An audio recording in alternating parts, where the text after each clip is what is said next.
Like, and rightly so, so you have to embrace it. Okay, let me show you who I am, but okay, let me show who I am, but like you walk in and you see Dennis Bergkamp and you see the history of the club, and Tony Adams at that moment, not to go into details, was going through his stuff, so he wasn't really talkative. So I'm like, that's a tough place to be. Although Patrick Vieira was there and some of the guys were there, some of the French guys, they did help me, but after, at the end of the day, if you don't perform, people don't like you. You know, however you want to look at it, people are like, oh, he was a nice guy. Nice guy don't stay. Nice guy go. People always speak well of Tony Adams, don't they, Riley? Yeah. He obviously played. They always speak highly of him as a captain, yeah. Tony was, I call him the skip whenever I see him.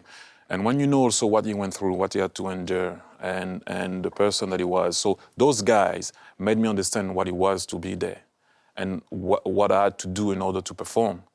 Then you embrace it or you don't. I always say if you don't, then you got to go.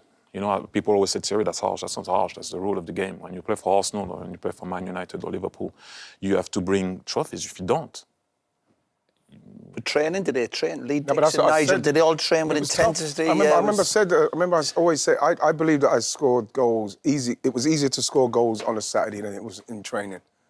right? See, Because someone like Martin. someone. No, I love hearing all Yeah. that stuff. Honestly, I love when I hear top players who were at it all the time. Martin So- don't give you a minute's break in training. I'll be so.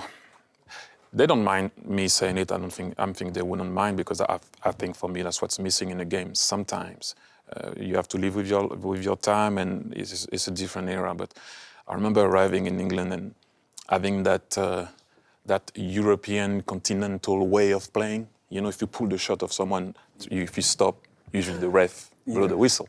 So I arrived, I shielded the ball. I think we were playing Leicester at home, my first game. And someone went in front of me, took the ball. I thought he kicked me and I thought he pulled my shirt. So, you know, in a nice way, I stopped. Counter.